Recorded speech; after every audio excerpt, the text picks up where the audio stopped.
Good afternoon, and hey, look at this. What is today? Today is 5/19 Shanghai, and yeah, if you don't know, 5/19 is the day last year when all the packages got lost. The big day, the big event, the event that we spent a long time commiserating over, working over, figuring out what happened to the packages. Where did they go? If there's any audio issues, anything like that, let me know, and I'll get it fixed. Figured we'd sit down, have some tea together, and we also have new teapots to announce, which is great and exciting. A good thing, a positive note on 5/19. We thought we'd have some more positivity for today. A 1 year remembrance of the event last year. We're gonna drink some new tea, and it's not a new teapot. We've got new teapots on the site. We're gonna be brewing with this little cutie, our little modern tall shippy style, which we have more of on the site now, which is exciting. And they're polished, which is nice little polish on them. What are we gonna drink? Let's see. Got a 2021 tea, actually. Something from Bangdong-shan. There we go. Can you see that? Look at that. That looks gorgeous. Nice, big, giant, full leaves.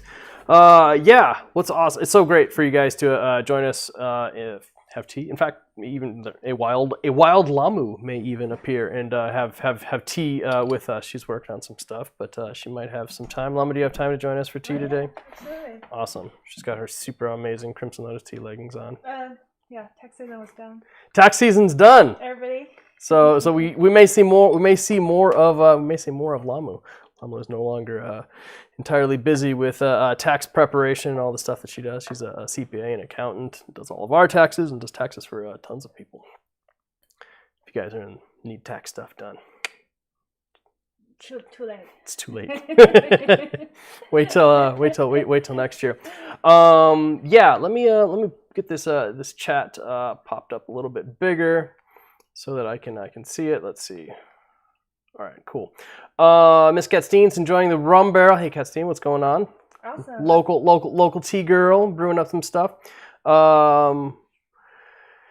Yeah, so Ruben, yeah, we're just getting started. Bronson, Chris is here, Rose here. Everybody's here. This is great. This is awesome. I figured we would just have some fun. 5/19 has been this just name that has stuck in our head for most of last year, and it's great to kind of try and switch it into a note of positivity. And specifically, that positivity is a sale, a small temporary sale on the site right now, 10% off all teas with the code 5/19 Shanghai in all caps. Yep.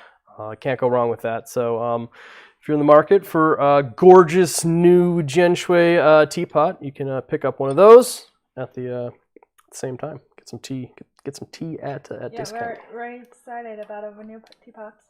Yeah, we are. Took a lot of planning. It was quite a bit of work and coordination to get everything done without us actually being there. So we're gonna use the tall shippy pot, which I love primarily because I spend a lot of time drinking matcha, and this thing is amazing for fitting leaves in there. I love Dragon's Egg. I love the Dragon's Egg shape. I love Zisha. I love all the different pots for different reasons, but a lot of them make it really tricky to get the leaf in, and sometimes even get the leaf out. The loose leaf, excuse me. Yeah, some of them are a little bit more suited for some other stuff. But look at that. We got a nice big fat stack of how many grams do you do? I put 6 grams. 6. That's about right. Yep. Yeah, this is first spring picking, so very large leaves. This variety. Yeah, this is a Bangdong material. This it's actually the exact same garden that we put in our Moon Princess material, but the Moon Princess is obviously from autumn. The spring stuff packs a pretty big punch. It's good stuff. Spring is very tasty. I think we've sold some of this loose in the past. I'm not sure if we've actually pressed any of it. I think we did. Loose leaf, 10 kilo. We sold it as loose. Yeah, we sold it as loose, just as matcha. We've maybe put some of this stuff into some Dragon Ball or something like that. 5/19 wrapper is in the work, Jugpan. We actually are going to press a 5/19 commemorative cake. And the funny thing is, like, we worked to have it like ready for today. Like I had the blend set, the design set, and we just had some logistics getting like that one final piece of the blend. Had this really amazing material, and then as soon as we tried to get it. During the COVID, that person just lost contact. Yeah. So we thought we won't able to get that team. Like after months, he finally connect us, and he was in the hospital because of the car accident. Yeah. Oh man. Feel bad for him, but he said so floral. Yeah, it's just one of those things. It's like you finally get this like really amazing tea, and you're like, oh my gosh, this is like the key ingredient you need to make like the awesome blend that you're trying to do, and then that person literally just completely disappears. And it was more than a month, right? Like month and a half. Almost, it was quite a long time when it was just like we already give up. I was just like, well, we lost out on that tea, and that really sucked. And so I kind of put behind like the blend and stuff we were going to do for this, and then the guy's like, hey, yeah, I was in a car accident. I was in the hospital. You guys still want that tea or what? And we're like, yeah, absolutely we do, man. It's like it's great. Hey, this tea smells super young. This tea smells so young. Like. This is man, it's just so super grassy. It has like that super vibrant, mega young, super young shung taste smell. We've had this a couple times. The aroma on it is super strong. The sad thing is like this aroma is not going to last much longer. If you are in the Yunnan, the spring, like most tea you try will have such strong, grassy aroma. Yeah, one of the reasons we get super excited about young shung for two reasons. I mean, number one, like we get a lot more control over like the quality of it as opposed to buying and reselling like older teas, which and we do some of as well. But I wasn't in the tea business in the year 2000, so I don't actually know like how that stuff was picked and processed. But with the farmers and stuff that we work with, we can have a lot more control over the particulars. But there's just something also super amazing inside of a very, very, very small window after the material has been picked and processed, where the tea is just absolutely vibrant and alive. Brewing in a little silver for a little special occasion. Look at this gorgeous one here. We've got these on the site. I think somebody described this flavor as a sunshine flavor because they got sun dry for a couple of days. When you try it, it just have a very strong, unique. Yeah, that's one of the things. I mean, you guys know the definition of pu'er tea is it has to be sun dried. The sun makes things taste different. Let me check out the chat here. Miss Gassini, gosh darn it, I'm trying not to buy more teas. The idea of a 519 tea is making me itchy to get some. Why must your teas be so good? Well, thank you so much for saying that. I appreciate it. Well, so here's the nice thing. This is the fun thing that we were going to have. Perhaps you were lucky enough to lose an order on 519. If you actually did lose an order on 519 last year, we are going to be giving people a free cake of the tea. So when we actually release it for like a short time, for like that first week, somebody can send me a message. They can email me and be like, hey, here's the order. This is the order number that I lost. I'll check it. I'll verify it. And then you put another order on the site, and then we'll ship that free cake of it out. So it's possible to actually get a free cake of the tea. We're trying to do everything we can to turn that horrible event into something positive. So having a sale today, we've got two teaware on the site today, and we'll have a 519 commemorative cake that you may actually get for free. Lucy, what's going on? All the Seattle people are in the house today. Oh yeah, it's a sunny afternoon. I still remember last year. You asked me to check the shipping status for one customers. I saw 119. Yeah. I didn't thought it's a big deal. Then you tell me like many customers email you. Yeah. So I checked them. I never thought it's gonna be everything. Then one day I decided to check from like February to May. Yeah. Like, all the order is like May 19. That second I was like, seriously? Let me get a little more water here. Yeah. Well, yeah, it was a funny thing because we didn't really know what was going on right away. Right? We didn't know on 519 what was going on. We didn't know till this was COVID and international shipping and all that stuff was still so everything was just messed up coming out of China. Like what e-packet, what used to be like 2 weeks max getting to like the US was now turning into like 4 weeks, and then it became 6 weeks, and then 8 weeks, and then two months. So we put on the site, so it's like, hey, packages may take as long as 2 months. And obviously, China was having super difficulties, with like closures and like the pandemic and everything that they were doing to try and control all of that. And so it was totally understandable, and all of our amazing customers were happy enough to keep waiting. But then something started just happening. Like we started noticing that like packages were arriving that were shipped after a certain point, and then we started noticing a bunch of packages just starting stacking up. Like, where's that package? Last update 519 Shanghai. Last update 519 Shanghai, and we started like doing it up and writing up a tally, and it was more than 200, and we're like, this is a pretty big deal. So we started doing everything we could, working with like China Post. China Post like completely ignored it, like nothing's wrong, this is totally fine. It's just like, well, all the packages, literally, like if a package had a status update of 520 on Shanghai, it arrived in San Francisco like the next day, and it made it quick. And all of the orders right after that were quick, super quick to arrive, back to like 2-3 weeks or something, and then all those 519 ones, and we just kept watching it and watching it. After 2-3 months, several 519 made to the U.S. Yeah. So we're a big relief. I saw that all the 519 were found. But one or two. I think one or two might have. It was this strange thing, and all of them had like the same time stamp of like 2:39 in the afternoon in Shanghai. There was like a very small window. All of them had a timestamp within that like a 5-minute window of that. And so if they had a timestamp like early on 519, they went through and we did everything we could with China Post to try and investigate like every single thing that went into it. And somebody actually like gave us like the flight number that it left on, and they're like, this is it, this is the flight. So clearly it's in America, it's on the American side. And then we looked up the flight number, but it wasn't a flight number. It was actually a plane, like an actual plane ID number, and it was a plane that can't even make international flights. And so it's just like, so how did this plane go from Shanghai to San Francisco if it doesn't even have that range? Like lots of people began to receiving the seeds from China. Remember? That was also weird. Yeah, we had customers that just started receiving packages of seeds in the mail. Like, I mean, not ones that were shipped from us, but like just randomly, like seeds. Somebody in China was just mass shipping seeds to people in the U.S. Very strange stuff. Miss Catstein is chilling outside on the lower porch, all your tea stuff and laptop, enjoying the weather. That's the way to do awesome. it.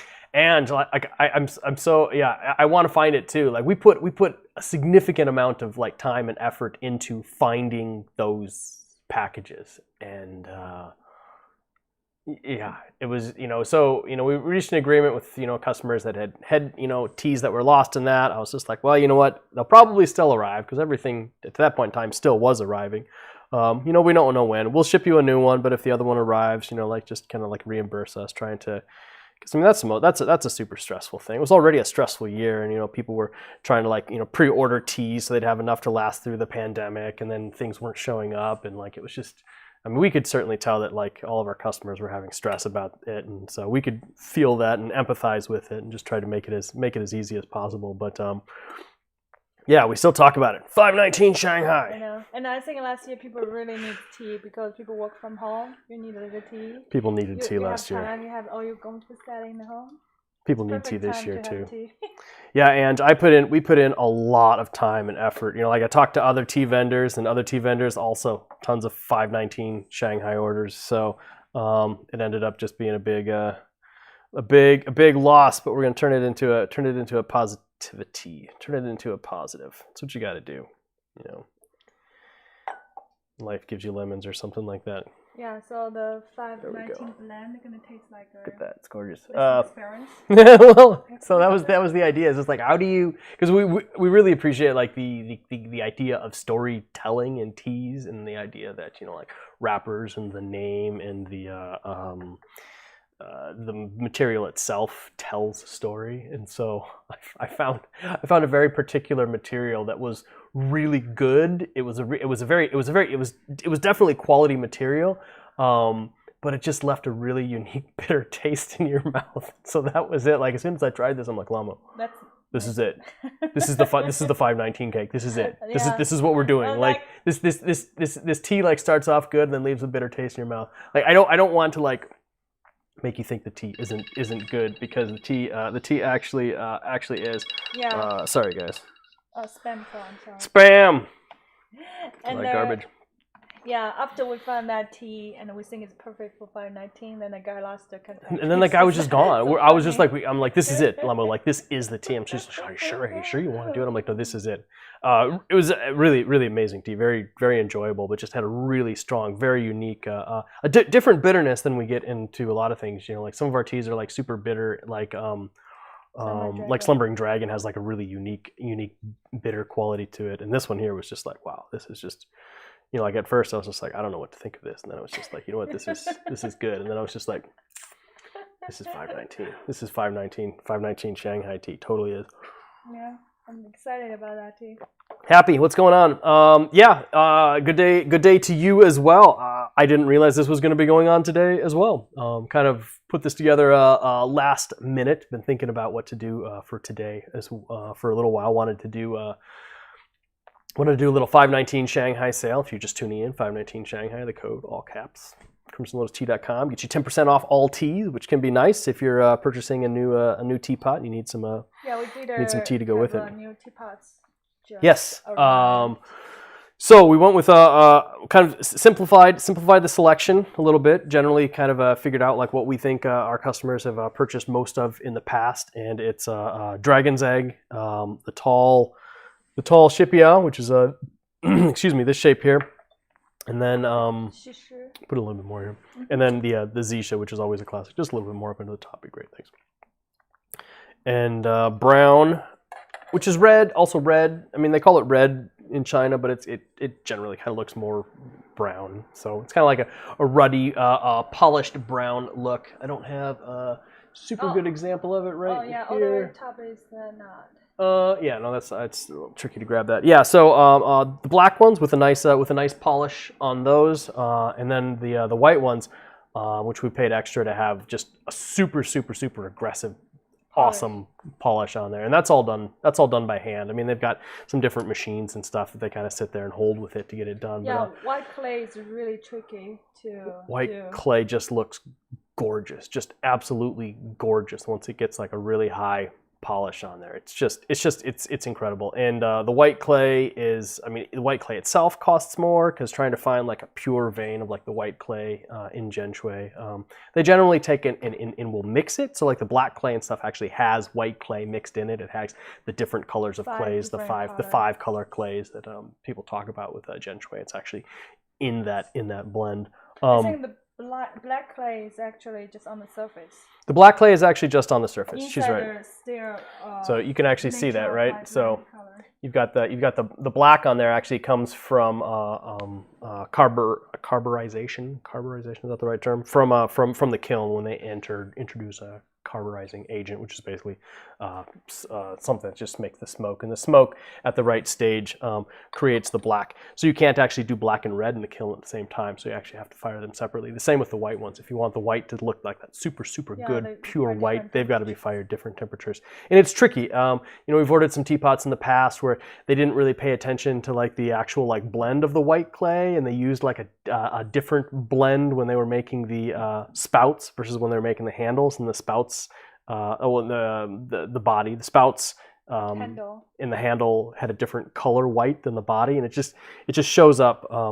It's just super prevalent, so we had to make sure that they used the exact same blend of clay across there, and it's tricky. We had a lot more, like the more aggressive that you actually polish, the more chance that there is that you're going to like chip it and introduce or show off flaws and things like that, and so all that kind of goes into making the pots more expensive. Yeah, I think we ordered a certain amount of white teapot, like when they deliver teapots, half of them just didn't meet our standards, so we're trying to negotiate with them and say, well, we can do those. Yeah, with the extra ones. So but I think NGF has really good touch.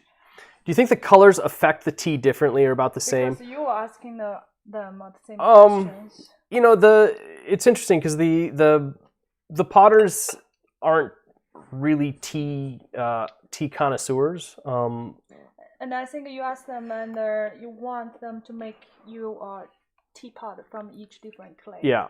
And then we realized actually only white clay can make the teapot itself. The rest alone cannot, because they're not strong enough to make the teapot. Yeah, the different clays that they have there, not all of them, like she said, have the structural strength to actually hold up to the rigors of a kiln firing at the temperatures that are needed to make it. And so I have noticed differences between the different pots, but not enough to really like sit down and say like red pots are always going to be this, black pots are always going to be that. You'll probably notice the biggest difference between the blended clays and the white clays, because that's an actual pure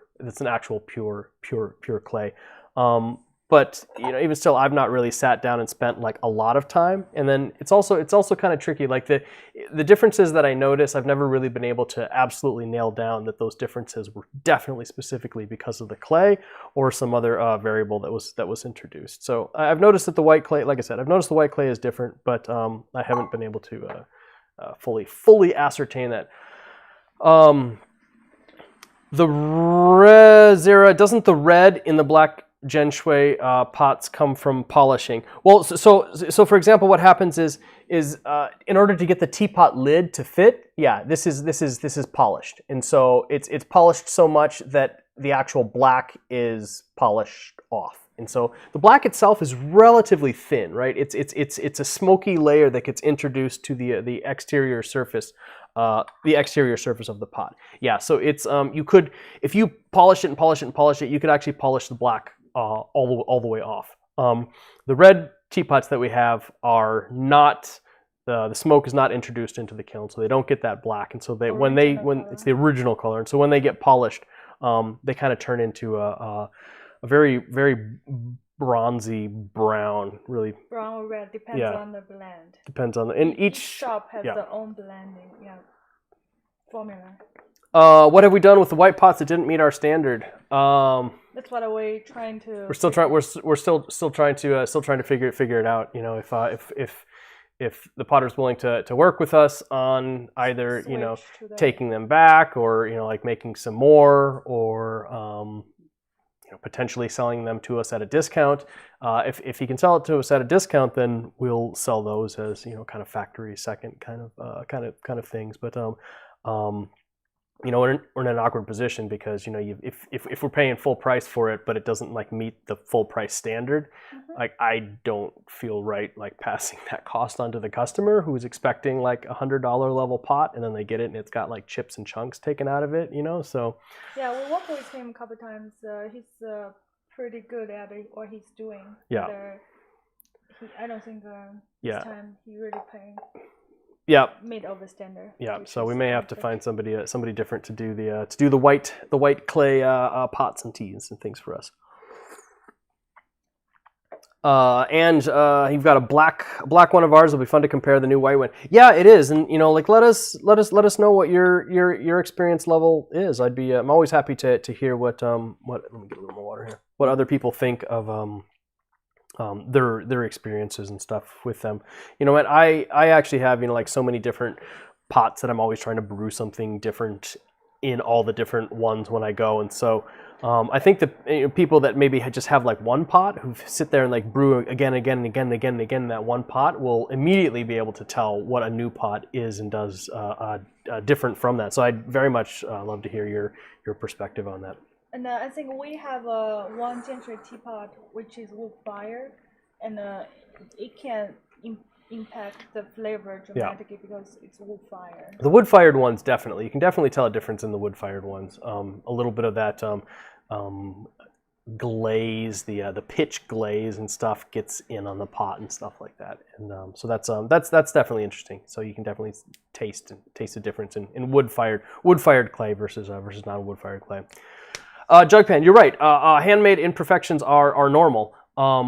There are imperfections in a handmade pot that can still be considered a high quality pot, and then there's also imperfections which I just don't expect our customer to pay the extra money for a pot that has like actual flaws in it. Like when the person's polishing it, they're too aggressive with it and they take huge chunks out of it, right? I mean, if one person gets $100 pot and it's perfect, and the other person pays $100 for a pot and has a bunch of chunks taken out of it, like that person's going to be upset, right? I mean, because they paid the same price for it. So it's not fair to sell a pot at that same price. And so if we can negotiate with them and get them for a cheaper price, then we'll pass those savings on. Absolutely, we've done that before. Functional, they're still good. Functionally, they're amazing. Yeah, we have lots of discount pot for ourselves. Yeah. In fact, generally those the pots that end up into the Crimson Lotus tea family. Like I'm not gonna say that I have intentionally broken any of them because I would never do that. But any of the ones that like fall off the table, like Lamu turns and looks at me and I'm like, it's my pot, it's mine, it's mine. I get it now. And so it's kind of funny. So generally almost all of the pots that we have some little thing going on with them. Yeah, see like this guy right here, he's got a nice little chunk taken out of it. Well, he needs to be used. Yeah. So this guy's a little dusty. We haven't used him in a little while. Yeah. So that's how we get teaware, which is kind of funny, but that's how it goes. Yeah, so we will be selling some at a discount in the future if we can. Zara, honest question. I wonder, do you think tea tastes different in small and big genshui pots with the same clay? I have a bunch of big genshuis, and I don't know if the tea changes different. It's a really good question. I would say there's probably a larger. The tea would probably taste. You would probably notice teas taste different more in a small genshui versus a large genshui than the black versus the red. I think something having to do with thermal expansion, getting like the volume, water and leaf right and stuff. Maybe there's more room to swirl around. I think a larger pot would make the tea taste more different than. Maybe I'm just getting too confused with how I'm saying it, but I think you'd actually notice a difference between the exact same clay from the same person, same kiln, all that stuff. If one was big and one was small, it's just big pots make so much tea. It's just tricky for Western people to. The heat longer. Yeah, I think you'd also notice a big difference between the thickness of the walls of the teapots. We've had some people in the past make teapots for us that I think the walls were too thin. So now we have to specify. It's just like I want them to be this thick. Thick teapot probably good for show pu'er because they're more tolerant from temperature. They like hot temperature. Yeah. But show pu'er, if it's too hot, it can be a little aggressive. Yeah. But I think the more important is get familiar with your teapot and your tea, and you know how to brew the proper way. Yeah, Jugpan is mentioning his pot because Jugpan was one of those like perfect timing things. He just happened to message me a couple weeks ago when we were getting some of the getting some of the teapots in, and so he worked out a little deal with us to get a pre-release pot. So you guys can all be really upset at Jugpan because Jugpan already has one of the white teapots from this from this collection. Yeah. No, he's got it. He said that he noticed that there was a little something bump under the lid or the spout of it. So I apologize if we missed out on that. So Ms. Katstein accidentally broke a glass brewing vessel this morning. That's the worst. Yeah, you know what? It is a bummer. But hey, so was 519, and today is all about focusing on the positives. And that's what we're going to do. We're going to focus on the positives. I'm really sorry that you lost it. I guess you could look at that as an opportunity to purchase new tea. Phrase, like, if something get broken, that means like next couple of years with a peaceful blast, something like that. Oh, interesting. Because like in America, it's like the opposite. Like if you break a mirror, it's 7 years of bad luck or something like that. It's not. Yeah. Yeah. Yeah. Different perspective, I think. I told you. Look at that. Andrew's already jealous.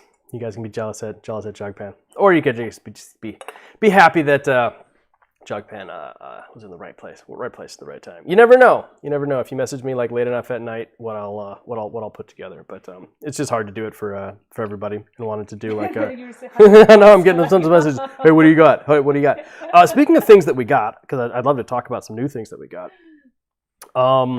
We have two new teas that may actually be relatively available relatively soon. Yeah. These were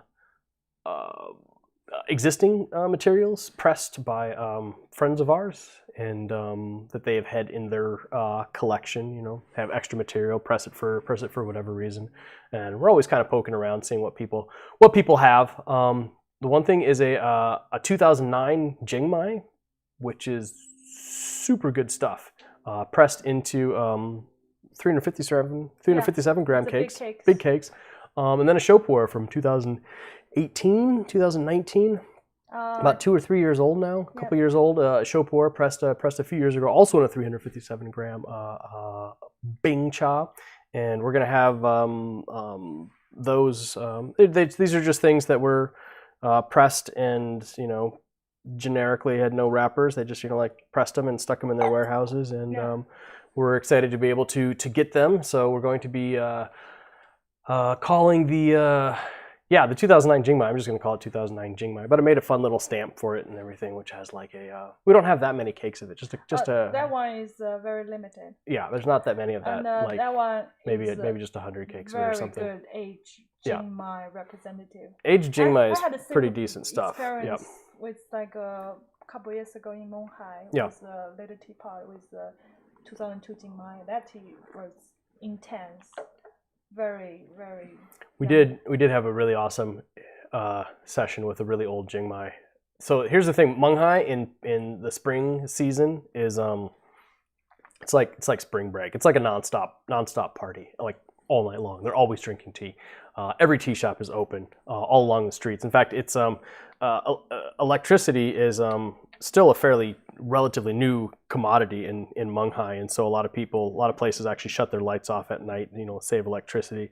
So the streets are relatively dark, but every single tea shop is just like glowing bright white, and so like all the way down the strip, because all the tea vendors are on the same spot, and so you'll just be driving down like, you know, 10, 11, 12 o'clock at night, 1, 2, 3 in the morning. They're all still open. Friends still sitting there, just drinking tea, and they're super accommodating. You can just go in, and we were drinking tea with a bunch of tea bigwigs, or we thought, I don't know. We'd been spending all day with them, going down to different mountains, and so had dinner with them, and then, you know, 6, 7 o'clock at night, everyone goes back and starts drinking tea, and we were drinking tea from, you know, like 6 o'clock, 7 o'clock, 8 o'clock, 9 o'clock, you know, 10 o'clock, 11 o'clock, and like every time we're like, it's time to go.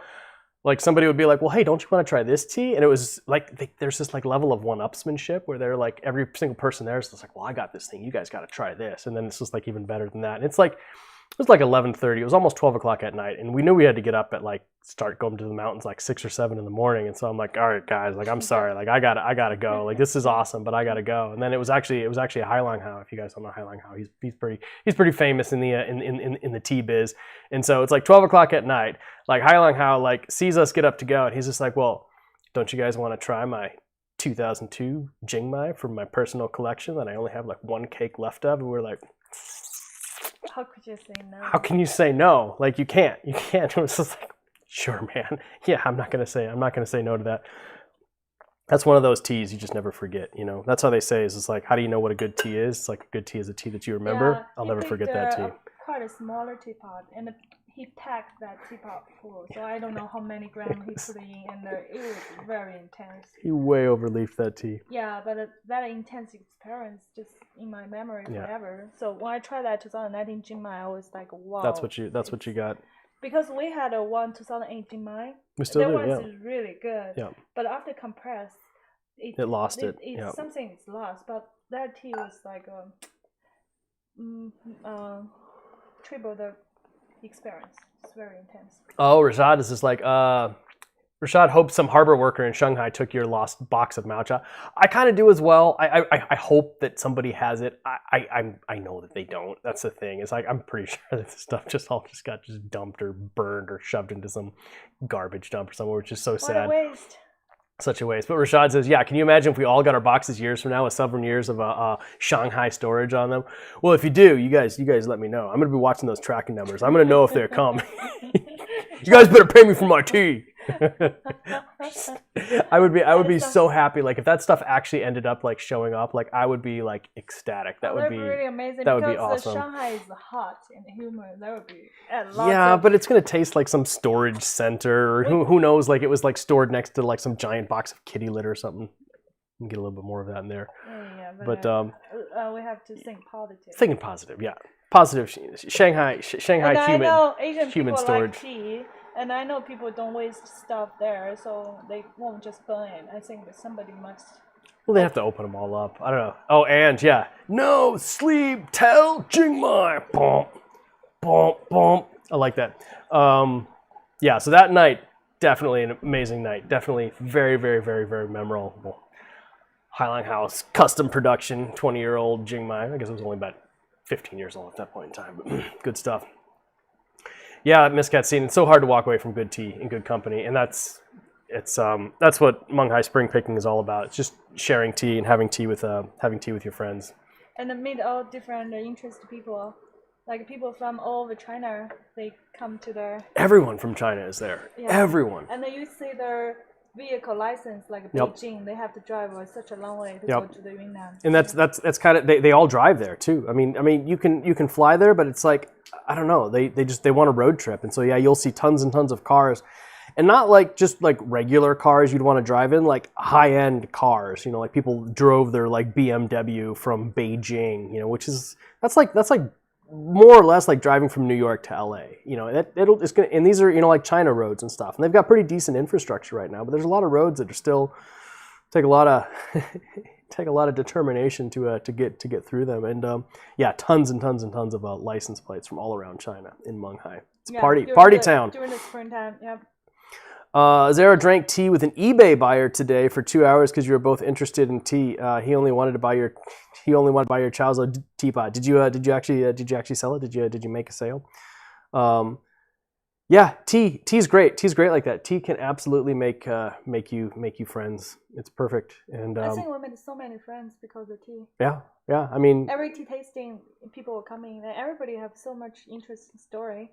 Yeah, especially in China. Yeah, there's always people they share their tea, they share their stories, and it's a really nice way to meet people. I mean, you can probably say that about other hobbies and things and interests and stuff, but I don't know. I think there's something special about tea that really kind of resonates, a sense of community and togetherness, especially for like brewing tea in different sessions and stuff. Rashad says, Glenn, speaking of Jingmai, it seems Jingmai tea is produced now to be more fragrant and friendly when young. Do you think tea produced this way can age well? It's hard to say. Like I'm not in a position of authority to say what will and won't age well. Jingmai in general, and this is actually a conversation that we had with Hailang Hao, that day that we actually were drinking his tea. So, like I said, I don't have the experience. I've not actually been making Jingmai teas or any teas for more than like half a decade, which is relatively new and young and infantile in the pu'er scheme. So, but I talk with people who do have the experience with that, and so somebody like Hailang Hao does have experience with it. I mean, he's been pressing Jingmai teas since like the late '90s or the early 2000s. Jingmai in general has a window, and that window is about 20 years. So Jingmai teas do really good stuff up until about 20 years, and then they just kind of hit a plateau, and they don't really develop much past that. Is the experience. That's what we've learned from conversations that we've had and trying those teas. Whether and I mean, Jingmai is also a really big area. It's also hard to make like super generalizations about a place that has hundreds and hundreds and hundreds and hundreds of metric tons of tea that's produced every single year from a wide range of like gardens and in growing conditions.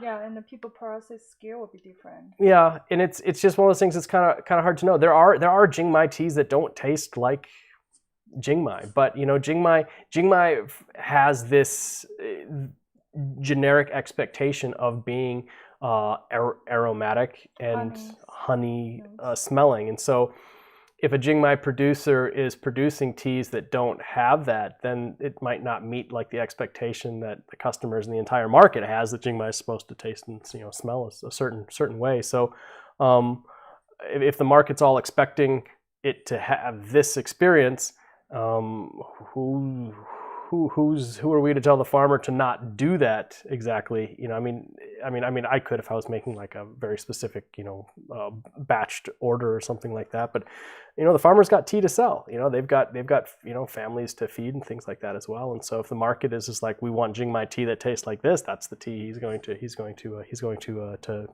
give them. But it's good. It's an interesting question, and I don't know if that answered it or if that just made things far more confusing. Xiaxio's expecting snow. It's getting snow this weekend in Montana. Well, that's pretty cool, man. Oh wow. You gonna go out, play in the snow, or are you tired of the snow by this point in time?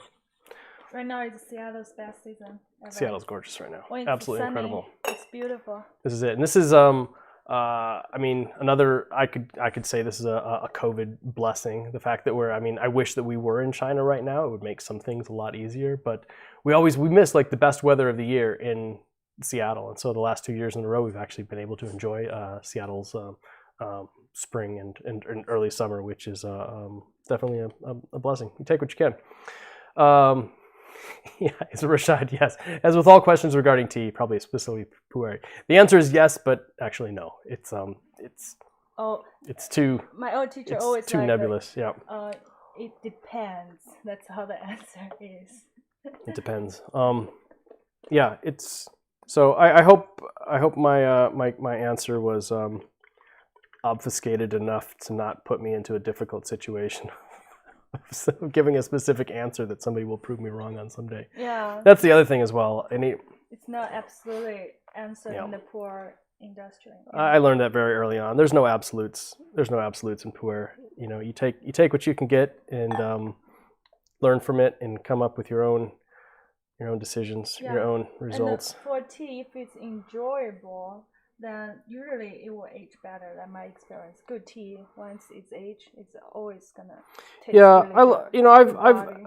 I've had a lot of. I know we're still relatively new to the pu'er tea game, considering pu'er's been around for thousands of years. And I'm also a foreigner, so I'm not supposed to be able to appreciate tea and stuff. Just take a moment. Look at the nice leaves here. Oh, I can barely see that. But I've drank a lot of tea when we're in China. We spend a lot of time drinking with people who are experts and try to actually learn from their experience. And I've had a lot of really old teas that are just boring. There's nothing in that tea that it just tasted old. It just tasted like old tea, old pu'er. And I've got to imagine that those teas were also probably boring when they were young. I've had a lot of really boring young teas where you're like, okay, well it's okay on all the different things, but it just doesn't really have something that just really grabs you. And I'm just imagining that, I don't know, I wish I could be around, in the 70s and the 80s when some of these old teas were made, so I could know exactly what they tasted like, when they were young versus what they are now. So Xiaxio, digging crystals in the sleet is miserable. Yeah, I'm sure. I'm sure that is miserable. Zara, what's your opinion on the possible health problems that could come from heavy tea consumption? Sorry if you get this question asked a lot. My default response is people should absolutely pay attention to their bodies, listen to their bodies, and make your own health decisions based on that and conversations with your doctor. I don't really think there's a lot of people in the U.S. that. So when I hear the term heavy tea consumption, I'm thinking of a handful of cases that I've read about. There was a case of a woman in China, border minority, drank border level tea, and border level tea means it has tons of old leaves and branches and stuff in there, and she drank it nonstop, like gallons and gallons and gallons and gallons of heavily steeped tea every single day. And she'd done that her entire life, and she got skeletal fluorosis. There is fluoride present in tea, but she was drinking it at a scale that was so far above what anybody in the West does. And there was another case of somebody in the deep South. She did something similar, deep South in the U.S.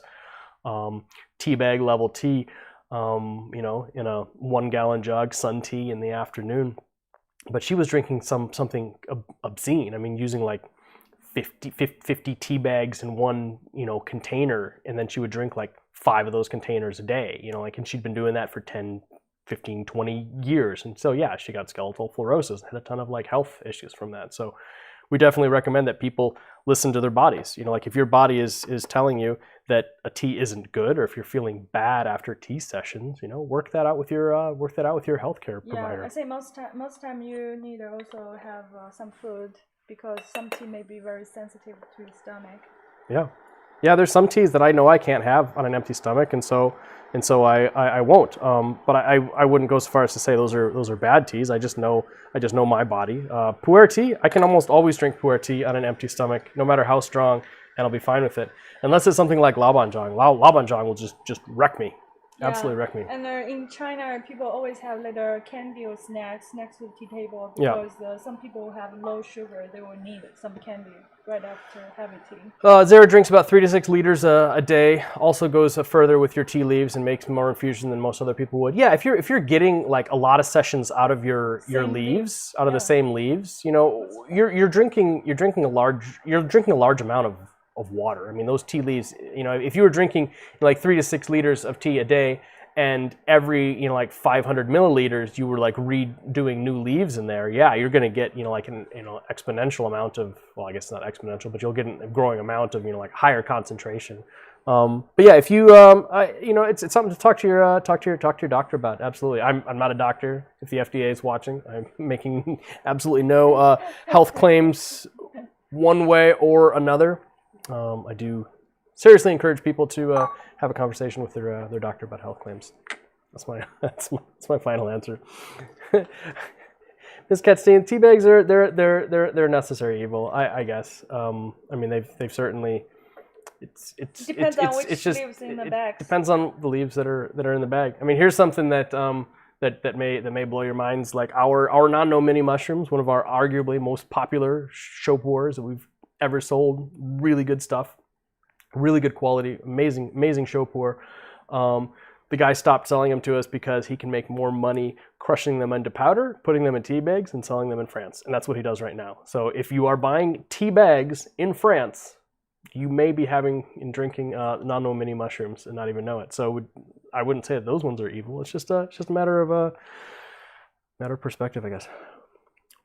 Fluoride in the correct quantities is supposed to help your teeth. But yeah, you can skeletal fluorosis is a thing, and that is, ridiculously high quality. High concentration of fluoride is required, and so that means that so generally fresh spring growth of the tea leaves, in the experience and from the articles that I've read, the fresh spring growth does not have as much fluoride.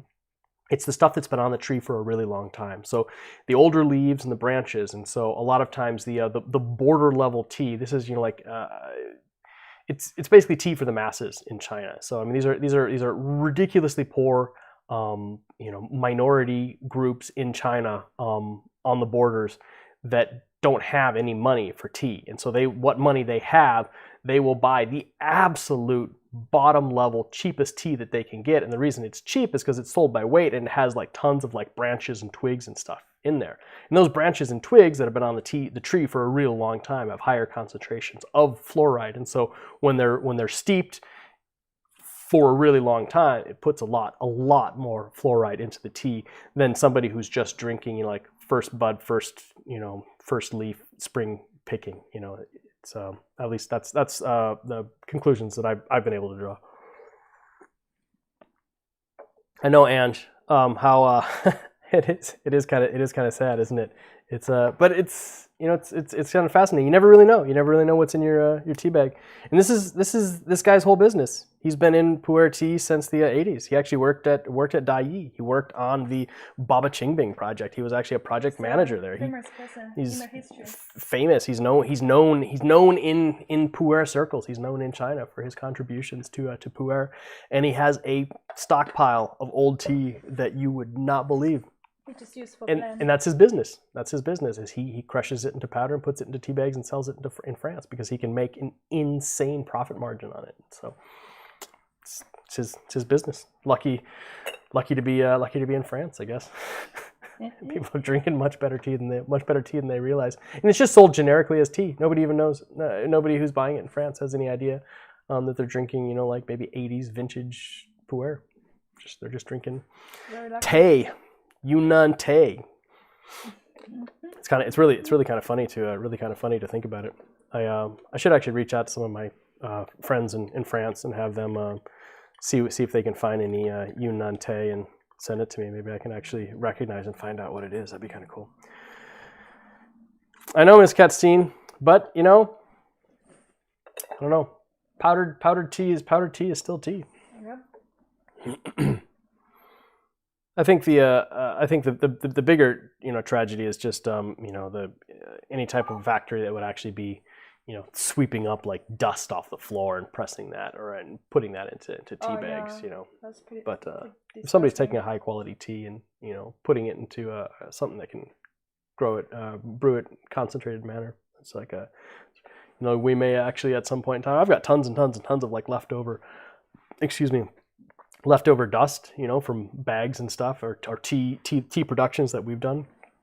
In fact, let's say you've got like 100 kilos of tea, for example, and you take it to a pressing factory and you're like, hey, I want you to press this into 200-gram cakes for me. So they're like, okay. So they go ahead and they do that, and that gives you roughly like 500. You would think it would give you 500 cakes, right? Like 100 kilos. 5 cakes at 200 grams, you would think you'd get 500 cakes, but you really don't. You actually get much less than that because, you put the tea into a pile, they take out the 200 grams, and they're picking from the top, and they're picking just the best stuff because those are the leaves that we want to put into our cakes. And so what actually filters and shakes down to the bottom of the pile after a long day of pressing is just dust. I mean, you can actually, see it right here from the matcha on here, right? All this stuff right here, and you guys, I mean, some of it comes out into the cakes. It's just dust, but this is still parts of leaves, and so. And we didn't realize how much hair is on the buds. Those yellow stuff, yeah, all the buds. Yeah, that's the other thing you don't realize. Let me show off like a really hairy bud here, right? These ones are a little bit smaller. I mean, you guys have all pulled through, like some Malchon stuff in the past. You can take a look and see it, but so like that one right there, yeah, you can't even see that in the picture and stuff, but it's super bud heavy. Like when you're dealing with tea at scale, the weight of bud hair is not insignificant. We probably, I mean, in 100 kilos, there's maybe 250, 500 grams, 200 grams. Like you can, after we do our blending, you can actually sweep up like entire piles of bud hair, and that actually is a lot. it's a lot. And I've tried steeping it before. It really doesn't have any flavor or any value. It's actually an irritant. It can get into your lungs and kind of act similar to insulation, fiberglass insulation. So when we're actually blending, we wear full masks, like the full ones, full face shield mask to keep a lot of the dust and stuff, which is also handy during the COVID. Message Lamo's dad. I'm like, hey, by the way, like if he needs to like use our masks to go to the grocery store, he can go ahead and grab them. Yeah, so after every time blend, some factory will leave us like 3, 4, 5 kilo of dust. It can be as much as 5 kilos of dust, like stuff that's not good enough to get pressed into cakes. Some factory just go ahead and say, do we want to compress everything into a brick? Sometimes we do that. Yeah, we've got like I've got more than my fair share of like 2 to 5 kilo bricks of dust from our different productions. They just like take it all, steam it, just press it into things. But other stuff, let's say we take a cake, we break it up into a bunch of different samples. Those samples are going to produce a bunch of dust and broken leaves, and we don't want our customers to actually get that in the sample. We want them to have a nice sample of good leaves, and so we keep that ourselves. And I've been thinking about what to do with that, and we've got tons and tons and tons and tons and tons of, well, not metric tons, but we've got many kilos of dust, and I've got no problem putting those into interesting tea bags and seeing if people want that, because tea bags have convenience. They have absolute convenience, and some people really want that. And some people don't have the time for a session like this, but they may want like a really nice tea that they can do. So I don't know. You may see some interesting Crimson Lotus tea bags in the future. Who knows? I realized like a 200-gram cake. At the beginning, you put 200-gram leaves there. Yeah. But with age, it actually lost water. It's getting lighter and lighter. I didn't even realize that. Because when we were making sample, we realized actually some cake just can only make 4 samples out of 5. Yeah, it's interesting because a lot of it does depend on moisture content, and so the leaves are measured dry. So they take 200 grams of dry leaf into the bag and they steam it, and they press it, and then it can actually be as much as like 220 grams, 230 grams. So there's actually like 30 grams of water in that cake, and that's how you know when it's dried enough. So you put it into the drying room, and once the majority of the cakes weigh close to 200 grams, then you know that the drying is done. But pu'er tea always has a certain level of water content in it, and you can have a tea cake dry out on you, and it'll be like 190 grams or 180 grams or something like that. Yeah, I think autumn tea actually drier faster. You think so? Yeah, the moon princess, I noticed it's lighter than the spring. Interesting. Very interesting. Yeah. The longer you age, the lighter it's getting. Like after 10 Zara years. would honestly buy a tea dust face cream. Should we get into the cosmetics industry? The interesting thing is it could actually be based, the actual base of that face cream could be pu'er tea seed oil. Pu'er tea seed oil is a cold pressed from the tea seeds, and it's an oil that actually is used in certain cosmetic stuff. The same way with tea seed powder. We actually sold tea seed powder for a while. It's used as a cleaning agent. Some people actually use it as shampoo. You could actually get away with a business based on pu'er tea cosmetics, pu'er tea leaf and seed based cosmetics. Super healthy. It could work. All the water waste you can water your plants. When I'm in Yunnan, I actually do put some pu'er tea seed oil on my beard. Only gushu tea seed, tea seed oil. More wisdom. Jugpan's right. Going Fu to Go is the best portable solution. No tea bags. Absolutely right. Going Fu to Go works out really great for them. Yeah, for us, we also just use Going to Go a lot. Miguel, in a nutshell, yes. I'm sorry. 519 code does not work for Jianshui pots. The 519 code is for tea only. So you will need to pay full price for a pot. But if you want to add some tea into your order, the tea will be 10% off. So I apologize if there was any confusion on that. Did I get that wrong on the site? Did I say that wrong? I'm sorry if I did. Let's see. I thought I said it was a tea today, 5 tea today. Maybe I hope I didn't get that wrong. I'll have to fix that right now because I do apologize if I did. No. Because that's how we had it set up on the site. 10% off tea. Yeah. Sorry, man. 10% off. 10% off tea. Tea chips. You want some tea chips? You want some sliced potato actually fried in pu'er seed oil? Pu'er tea seed oil is actually used for cooking in China as well. I have cooked with pu'er tea seed oil. It's nice. It has a pretty high flash point, higher flash point than olive oil, so it's actually pretty nice for cooking with. A flash point, is that what it's called? What's it called? A flame point. The point. The temperature where the oil turns to smoke. Smoke point maybe. It has a relatively high smoke point, so you can actually have you can cook things a little bit hotter. I've fried things in it before. It's not bad. It's interesting. Thai, not pu'er, but seen a post about a Dragon Well flavored toothpaste a while ago, which is definitely strange. I could see that. A Dragon Well flavored. Dragon Well has such a unique flavor.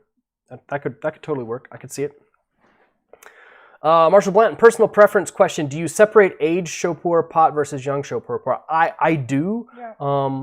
A lot of the tea a lot of the tea potters that we work with in Jianshui, they'll just use the exact same pot for everything. Some of our customers use the same pots for everything. Jianshui is a little bit harder.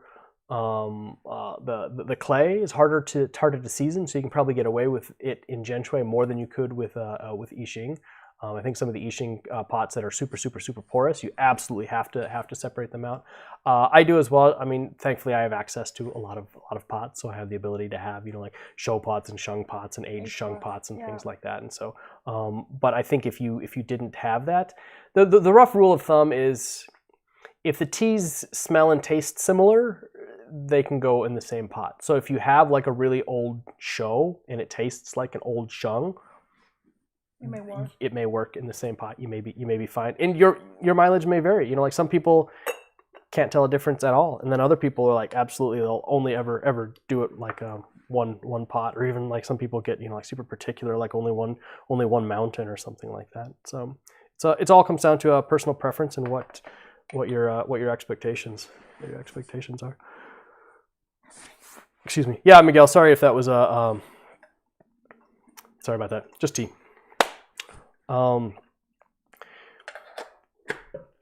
The tea seed oil is, you'll find some people are selling it. Maybe it's on Taobao. It's if you're in the U.S., I forget where you're located. A lot of it comes down to import-export type regulations. Oils are a little bit more regulated than tea is. Really Liquids are harder, and so we'd looked into maybe doing something with it, but it was just too tricky, too much work.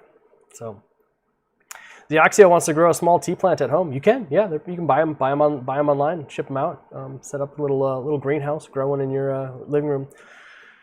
BK, if I go blind on any CLT to get the sale, what's recommended? My samples haven't showed up yet. I bought during the sale, during the rum barrel release. They got to be close, man. Those teas have got to be pretty close. They've got to be really close.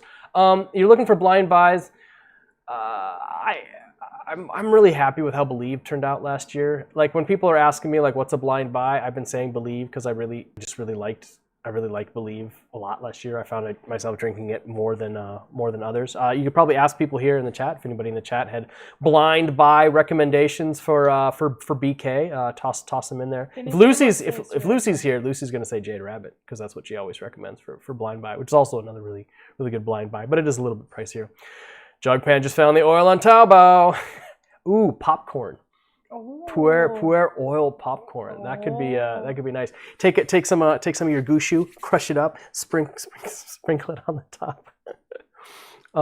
Is it super expensive? It's expensive. It's more expensive than like regular oil, but I wouldn't say it's too expensive. Yeah, I mean, it's affordable. Depends on your definition of super expensive. we may have different ones. It's cheaper than the gushu for sure. Yeah, if your local Asian store could import some, that'd be pretty cool. $30 for half a liter. That's not too bad. Ty says if you like pu-erh, Iron Forge is a really good blind buy. Iron Forge is solid. KXQM, I do like KXQM. Yeah, unfortunately KXQM just gets incrementally more expensive every year. Yeah, the first year it's a really good price. Then it's getting. It's one of those ones like if I could go back 2015, 2016, I'd probably buy them all. hit the hammer on Kunlu. Do you think we will have same conversation 5 years later? 5 years from now, man, we should have bought more Kunlu in 2021. I don't know. Maybe we will. I mean, the best time to buy pu'er is always last year. That's it's kind of like a tea industry joke. Yeah. So those are a handful of suggestions for you. Wooey Wolf, how can I break up Iron Forge and not get it so dusty? Well, so Iron Forge is definitely a lower grade, I guess higher grade. Yeah, so it's a higher grade. It's got a lot more Huangpian material in there.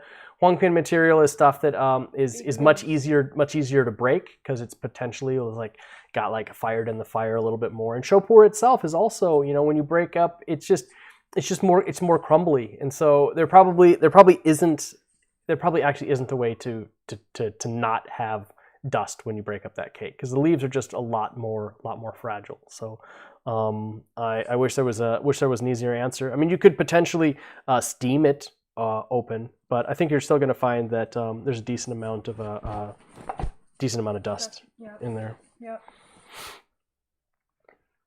Jugpan says Jade Rabbit Shung is awesome. Yeah, no, Jade Rabbit is really nice. Thanks for saying that. Yeah, it's a muddy. Somebody I'm stepping on my cable. There we go. Got it. It's me. Miss Katstein still has some Iron Forge in her showbox. Showbox. That's actually funny. It's Showbox is a name of a club here in Seattle. Actually, may still be there. Is it still there? Seattle people. Showbox. Did Showbox actually close? I don't know. Showbox was old school, man. I've seen a lot of shows at Showbox. Showbox in Seattle. I saw Garbage there. I saw they might be Giants. I see there might be Giants there, maybe. And Sir Mix-a-Lot. It's also Mix-a-Lot. Showbox. A lot of good history. A lot of good bands played at the Showbox. Showbox in Seattle. I wonder if we could make that into a Showpoor Showbox. Showbox. Could you make a Showbox type cake design wrapper? I don't know. Maybe it could work. It could maybe work. I don't know. Yes. So I do want to take a quick moment and do a quick tease about the Showpoor. So let me check this out. All right, we're gonna see if this works. Quick little introductory tease. See if anybody recognizes where I got the artwork for the Showpoor that we're going to be doing. So the Showpoor that we're going to be doing, I'm going to show what it looks like. Oh, do you have the other one? The newer? I saw you already. I already saw that picture. Yeah, that was the older one. I was just going to see if there was the newer one. It's in the WeChat. I'm going to show you guys the wrapper for the Showpoor that we've got, and see who can recognize. See if anybody can recognize or guess where we got the art from. Let me show you this. Maybe I'll do it from Llama's phone. This is the new one. Is that the new one? Yep. All right, guys. So the Showpoor is going to be called. This is just the test wrapper. The Showpoor is called Nevermore, and this is the art. This is the artwork for it. If you can guess, let me know. Let me know if anybody knows where that artwork came from and who the artist is. Maybe we can post that to Instagram as like a little Posty. fun tease, Crimson Lotus tease. Toss that up there. See who can guess it first, and maybe if somebody does, they'll get something special. I don't know. We'll see. Something special. But I am pretty excited about that. Yeah, the new Showpoor, Nevermore. I thought that was kind of. I've been kind of really into crows and ravens and blackbirds and stuff recently. We've got a nice little crow couple, a raven couple that comes and visits the kids. They're always sitting on the deck waiting for the kids to drop food, and then when the kids leave, the ravens come down and get it. Only this and Nevermore. Llama's just like, what does Nevermore mean? So I had to show her the poem, and she's like, this poem's really long. Do I have to read the whole thing? Yeah, Llama, you got to read the whole thing. Skip to the end. It's like, everybody, like, trust me, everybody in America knows what Nevermore is and why there would be a crow. The Raven by Edgar Allan Poe. It's based on Star Trek. That's right, Ziaxio. Ziaxio with the snark. I'm gonna go pick up Gemma. Okay. Oh right, yeah, Gemma's at a friend's house having a little play date. It's just me now, guys. We can talk about whatever we want. Llama's gone. Ziaxio's trying Honey Bomb this weekend for the first time. Nice. That's a really nice one. Really like Honey Bomb. It's good stuff. So yeah, I think I'll probably toss that picture on.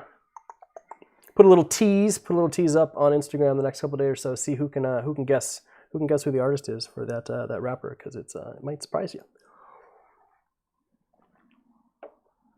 Miss Kat Steen's also got doing a tasting post on Honey Bomb, aging the Honey Bomb cake for later. Yeah, Jingmai stuff does really good stuff in the first, like I said, the first 20 years or so. So yeah, Miss Kat Steen, if we're still around, if we're all still around, the world's still around, 20 years from now, I'm sure it will be.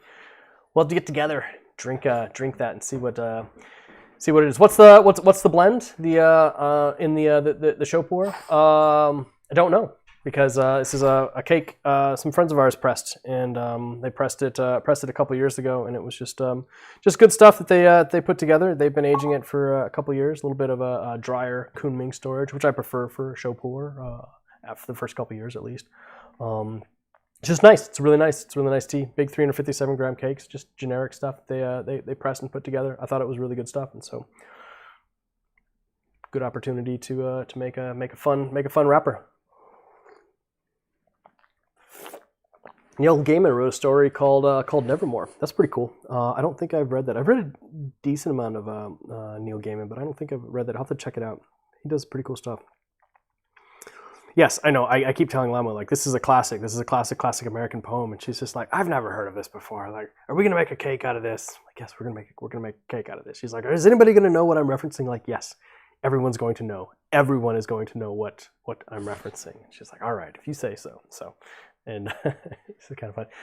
Ziaxio, should you taste your Slumbering Dragon before aging it? Yeah, absolutely. Slumbering Dragon ages relatively quickly in my experience, my 5, 6, 7 years experience aging Slumbering Dragon.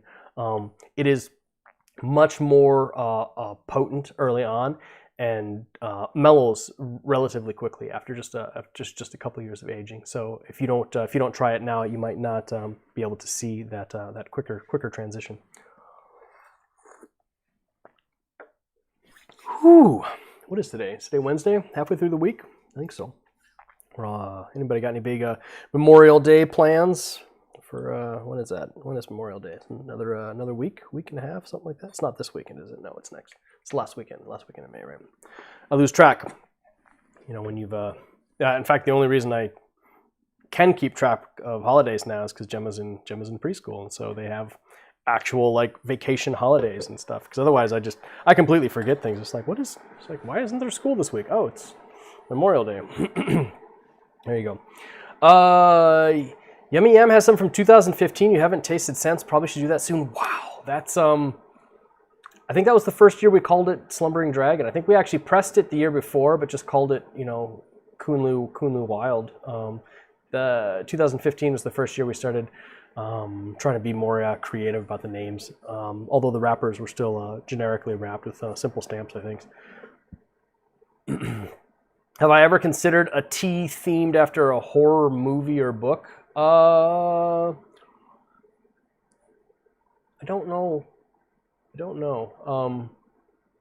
Usually it's like kind of like whatever I'm into at the moment, whatever like hits me, and I'm just like have a spurt of creativity about something or some design or something like that. So yeah, I'm not opposed to it. That could be cool. You could definitely have a horror themed tea design that would work nicely. You could find a tea that worked well for that. Absolutely. Nightmare at Elm Street show. Funny story, yeah. The first Nightmare on Elm Street. That was Johnny Depp's first movie, and he plays a boy named Glenn. So yeah, I've got a nice connection. Just my name to the first Nightmare on Elm Street. Watch it again. It's pretty funny.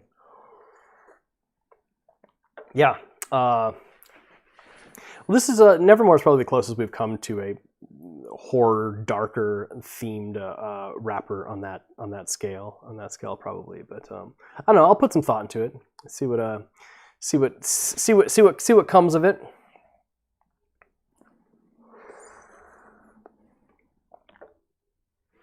Oh, it's your birthday today, Miss Katsina. I missed that. I see that there.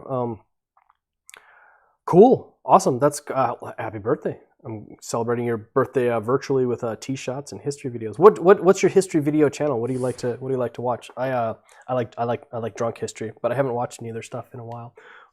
Lately, I don't know. I got stuck on some YouTube channel. This weird like 2 a.m. recommendation. It's like watching like TV back in the day at 2 o'clock. You get some weird channel or something that you might not normally see. I've been stuck on some show that talks about how people died in the Victorian era. Like what were the top reasons people died? Stairs or like bad bread, and I don't know, for whatever reason I've been finding that pretty fascinating. Wrapper design competition on Instagram. I've strayed away from doing the design competitions. Mostly because I think that the reward structure isn't balanced. I believe in paying artists. I believe in compensating artists. And if I'm asking a bunch of people to actually do work, but most of them won't get paid, I don't know. Makes me feel awkward about that. So I don't really like to do competition things in that respect. I don't know. I could reconsider it. But generally, if we're working on a design, I'll pay the artist, even if even if the design doesn't actually work out and it doesn't get past like the sketch stage, I still compensate the artist for their time, even if it didn't go anywhere. So I don't know. It's just I know other people think differently about that, but that's just kind of how I've always thought about it. Yummy Yam bought 2 of them, drank one immediately, made yourself stay awake from the other one. Stay away, right? Yeah. Watches Drunk History, Weird History, Fascinating Horror, and Puppet History. Puppet History is one that I would not have expected. Interesting. Rush Hour 4 is in production. Jackie Chan. Hey, Derek, what's going on, man? Jackie Chan is investigating the missing cargo ship from 519. Chris Tucker makes a bunch of tea, marijuana-related jokes. Oh, man. Yeah, dude. That would be awesome. Oh, I showed Lamu the clip. I think it was from one of the Rush Hour ones where Chris Tucker is talking to like Master Yu, and he's just like, "Who are you? I'm you." I'm like, "You're not me." Just like this classic kind of like bone going fact, like, "I am you," and he's just like, "Can't you see?" He's like, "No, you is blind. You know, like you is blind." It's like, "You is blind. I'm not blind." He's like, "No, you is blind." The guy's blind. It's pretty funny. I don't know if Lamu found it as funny as people who would. It was basically all English language joke from Chinese, English perspective of Chinese. I thought it was pretty funny, but yeah, Rush Hour 4, the missing Shanghai teas. it could be cool. Can't wait for Gong Fu and Pu-erh to really kind of hit the super mainstream culture. I think it'd be kind of fun to see something like that. You see hints of it every now and then, like that first or second episode of Sherlock really kind of went into detail on I Ching teaware and stuff like that. It's kind of cool. We got a lot of questions and interesting conversations where people were like, "Oh, hey, it's just like that episode of Sherlock." You're like, yeah, pretty much. Miss Catstein was 3 enough. I don't know. Is it really enough? I don't know. I don't know. I like Jackie Chan. I like Chris Tucker. I think they work good together. But maybe 3. Yeah, 3 was a little over top if I remember right. But who knows? Could be. And as an artist, you appreciate that. Well, good. I appreciate that you appreciate it. I mean, I have the history in art as well. Studied it at university and all through high school and stuff. And so I recognize that artists should be paid. Artists should be compensated. People are working, putting time and effort into something. That's their skill. That's what they do, and it should be compensated the same way anything else should be compensated. So I think I think there's a lot of companies that kind of just take too much advantage of artists and things like that. So. And I think a lot of it starts from the artist side as well. Artists should definitely respect their abilities more than they might. But it's some people want like they get excited about the idea of exposure and stuff. But anyways, yeah,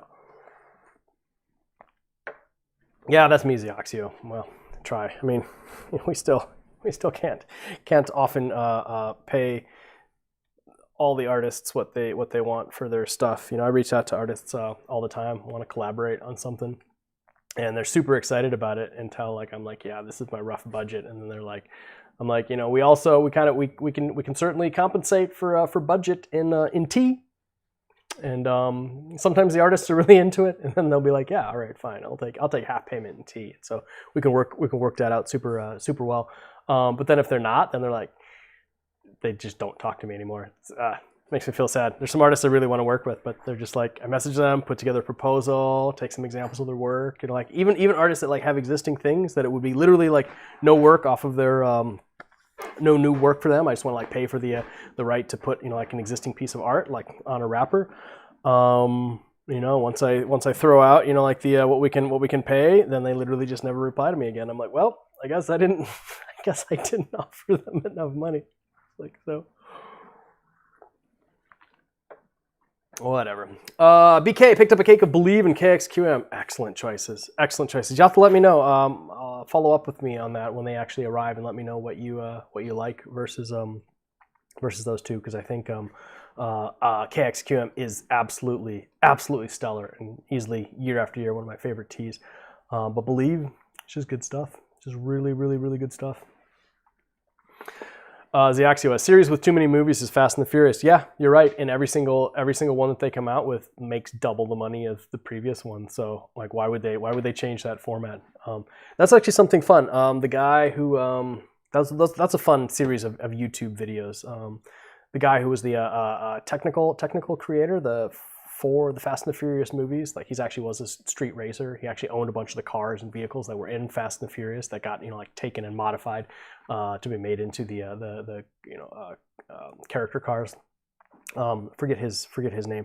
He's got a fascinating series on YouTube where he just goes in and just goes into deep detail on like why specific scenes were set up in certain ways, why these cars were chosen, what those cars were chosen. He goes into all the conversations he has with the studio where he's sitting down. The studio is like, we need this, we need more Dodge Chargers, we need more of this. Then he's just like, dude, you guys, you don't understand. You don't understand. You don't understand the street scene. There's nobody in the street scene that is going to be pimping out a Dodge Charger. It just doesn't happen. Like, I know you got a good deal with Dodge, but like seriously, like you can't put these in the movie. So there's always back and forth. What is that guy's name? Can't think about it. But pretty cool, really fun. Fun to be able to talk about people behind the scenes. And yeah, he basically says the same thing. So it's like, you know what, those like the 7th, the 8th, 5th, 6th, 7th, and 8th movie made infinitely more money than the first one did. The first couple were actually about street racing, and then it turned into kind of like the heist thing, the international heist thing, and people want to watch that more than they want to watch just a street racing movie. So they've got their formula figured out. I'll admit, I like it. I love it. I love watching them. I'm super happy to keep watching Fast and the Furious movies. That's one of my guilty pleasures, I guess. I love the franchise. Sorry, you're not gonna find me making fun of it. Been watching those movies for a long time. I just like the cars. I'm a fan of cars. I like cars. But yeah, I know they do. Yeah, I certainly wish Paul was still around. It'd be nice to still see him in some of the movies and stuff. But I'm also a Vin Diesel fan too. I like Vin Diesel. So stale and rancid. You think the movies are stale and rancid? That's fine. There's plenty of other movies out there for you guys. You can leave the Fast and the Furious ones to me. I'm more than happy with them. Ziaxio, if Ziaxio was an artist, would want to be a graphic designer, which would be paid hourly, even if your work wasn't used like in advertising. Yeah, no, if you can swing it in the big boy world of graphic design, get paid hourly. That's a good spot to be in. I worked when I worked in software. Software, web development, product app development, things like that. Worked a lot with graphic designers who had actually gotten good enough that they could be paid hourly for their work. And yeah, you'd have some like production team that comes in like, oh, we need mock-ups for this and mock-ups for this, mock-ups for that. Yeah, they're charging $100 an hour to just put together mock-ups, and they're still paid. But the thing is, like, you end up having to do things that you might not want to do. And so you really don't have the ability to say no. And then they're like, well, I hate this project. I absolutely hate it. And you got a bunch of people that don't know anything about design that are overriding you. And they're like, well, this is what we've chosen to do. So now you've got to go and put together this mock-up that you absolutely hate. So yeah, you're getting paid hourly, but you may not like the work that you're doing. So flip sides to everything. I am Groot. I'm Miss Catstein. You're a Guardians of the Galaxy fan. I also like Guardians of the Galaxy. How can you not like Groot?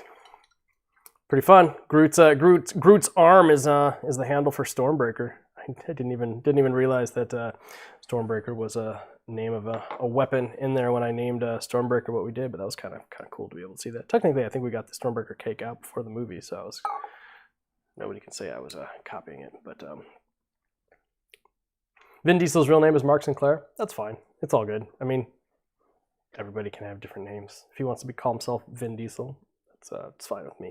It's a good name, Vin Diesel. Sounds nice. Strong name, tough name. Somebody I know wasn't able to get into the graphic design program after finishing half of it, so they switched to engineering instead and graduated. Yeah, no, you can. Well, you always need it. It can't hurt to have good design experience in other things. I think there's more engineers that could use good graphic design. All right, Miss Katstein. Instagram, YouTube doesn't like your swearing, so I've got to okay it. Yeah, isn't that pretty cool? The Groot connection with Stormbreaker. Groot's arm is Stormbreaker. How cool would it be if you could actually make tea from Groot's leaves? Do you think he'd be upset? Would he be happy? He'd be happy, right? Would he be happy? Would Groot be happy if you picked if you picked his leaves, made some tea with it? I think he'd be okay with it. Groot would be okay with it. I wonder what it would taste like. Would it taste more like a green tea? He's old, so it's got to be like Gushu level. So it's probably pu'er. Oh, yummy yum. Yeah, that first movie. Yeah, that the first. Yeah, the big. Was that a Charger or a Challenger? Which one was that? Was that a? Sorry if I forget exactly. It was the old school one. That was a Challenger, wasn't it? When they crushed it with a chain. Yeah, that was a gorgeous car. Or no, wait, was it? No, I'm thinking spacing. No, yeah, no, I'm sorry. I was thinking that Challenger in the first movie. That was they didn't actually crush that one by the train. That one missed the train, but then it flipped. Was it Charger? Yeah, sorry, I get a little dyslexic when words and phrases that sound exactly the same. Charger, Challenger. What was that guy's? I'm sorry, I can't remember that guy's name. Fast in the yes, because he goes into great detail on all of the cars and how they picked them and how they chose them. His name Chris. Can't think of his name. Huh? But yeah, they actually brought him back in. He was in like the first handful of movies. Trying to remember what his name was. Somebody help me out. Somebody YouTube his name for me. I can't think of it right now. But he has a lot of fun, a lot of really cool info. Oh, is it? No, good. I thought the video was crashed there for a sec. Grushu, there you go. That's a good one. Horsepower TV. Yeah, let's see. Live again. Hey, Spoolstring, what's going on? Brewing some Chenyan Hao Iwu 7th Saga on the NES. Oh, nice. Oh, you're great. Oh, wow. You're doing some old school gaming, huh? So I'm going to figure out what we're going to be doing with more of these the live streams. You probably have noticed we haven't been doing many of the morning mauchas lately either, because it was just it's now that we've got Gemma in preschool and things, my mornings and stuff have changed, and it's made it a little bit trickier to do a stream early in the mornings. So we've been doing less of the morning maucha. It's been a couple weeks since we did that. We did a Between Two Teapots last Sunday with Suzette Hammond, and that was really awesome. If you guys didn't get a chance to check that out, she's super cool, really awesome tea educator.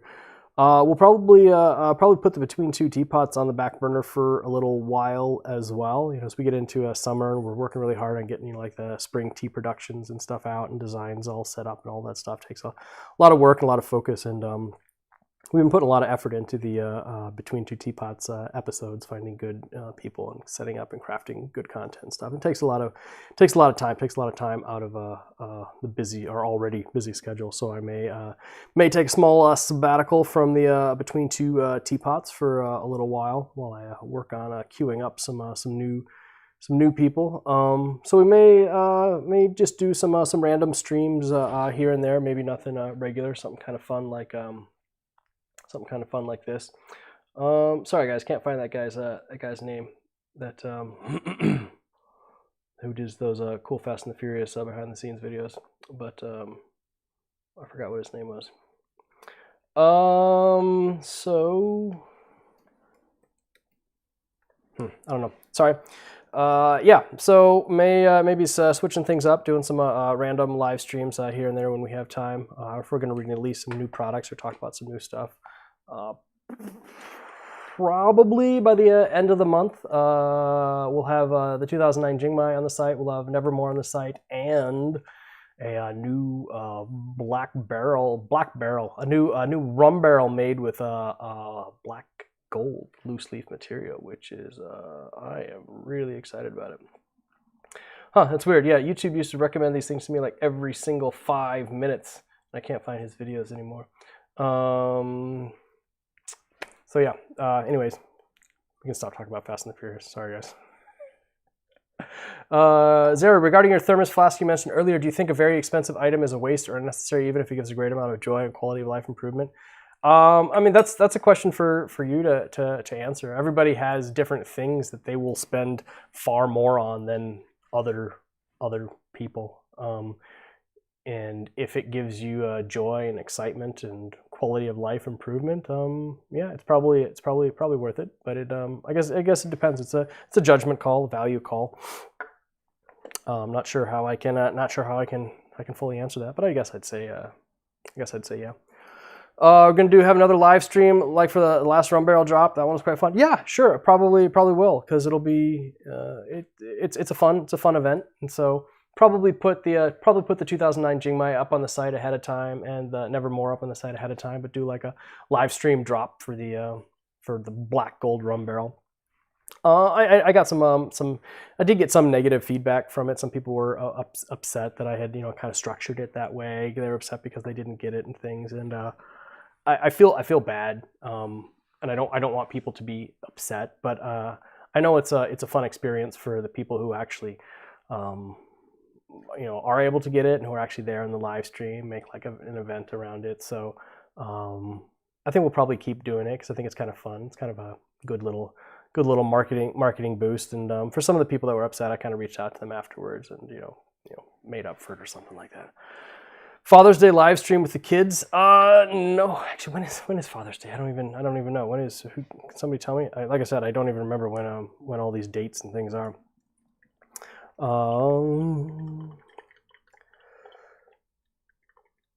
Father's Day, I kind of like to. What did I do last year? Oh, for Father's Day last year, I stayed outside and smoked a bunch of meat. I've got a big meat smoker in the backyard, but I rarely get the chance to use it. So that was my day, just kind of like hanging out in the yard with the kids, smoking meat in the smoker. I don't know, may go hiking or something. I like hiking with the kids. I like exploring.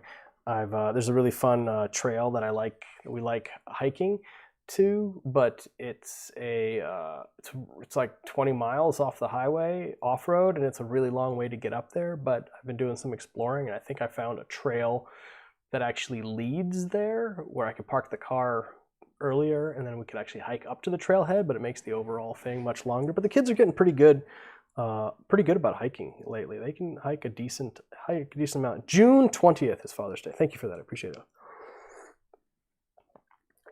Ty, yeah, it was. I really enjoy the live streams, and it's fun when everybody kind of gets together and they get excited and they kind of have like make a fun event out of it. It makes me really feel like we're kind of living in a post-COVID world. I can have big fun tea tastings again, and I mean, who knows? Maybe able to have more tea tasting events, in public in the future. I guess at this point in time, I probably wouldn't be opposed to like an outdoor tea tasting in the sun at a park or something like that with some people. I think I would probably be fine with that.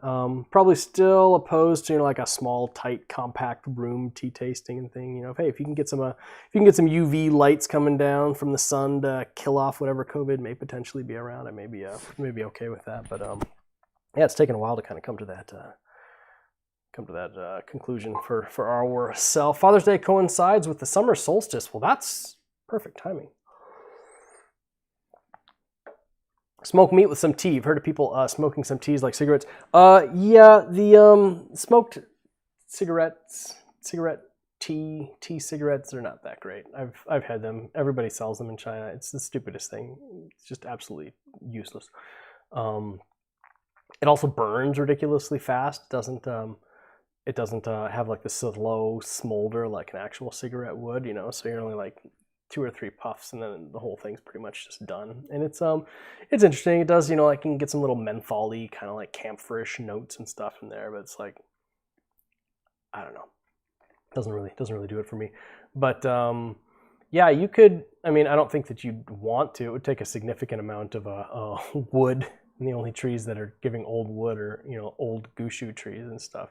So I mean, I guess you could potentially, if you found a gushu tree that actually did die, you could probably, you know, chop it all up and smoke some meat with that. It would probably be interesting. I'm guessing it would be more on the lighter side. I don't think it's not a very aromatic wood itself. It would probably be similar to like a cherry or something like that. I can't imagine it being like, you know, strong like a hickory or mesquite or something, but could work. Could be interesting.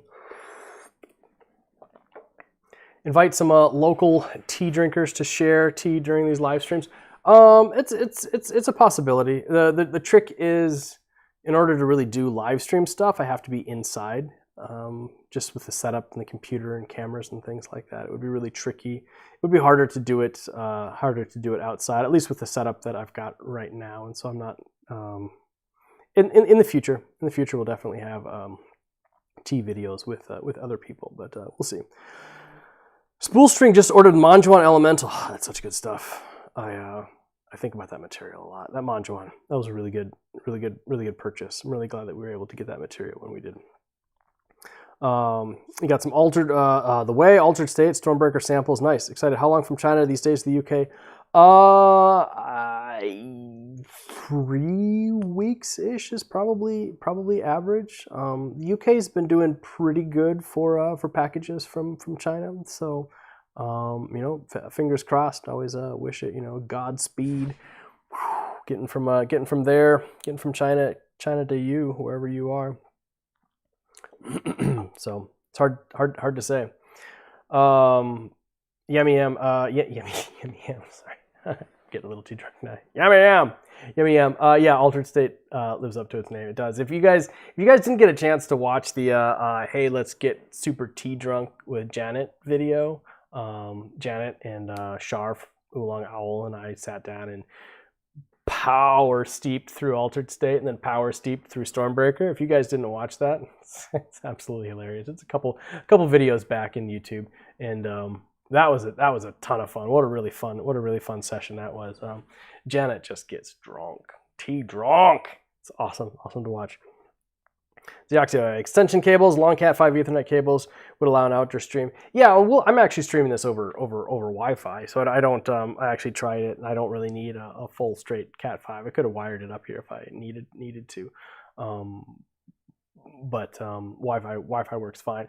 It's just I don't know. It's just kind of like the logistics of getting, you know, like the computer and the cameras and tripods and stuff all set up at least in a location outside that would be worth drinking tea outside in. I could probably set it up on my deck, but like then it just looks like I'm having tea on my deck and there's just a bunch of like kids' toys and stuff all over the place. So you want to have something a little bit more in like the grass around some nice trees or something. And to do that, you know, like I'm be running like big extension cables out there, and then, you know, like having monitor and things, and it's doable. And I'm not saying that I won't do it, but it's just more work than I really want to put together right now. So, but we'll think about it.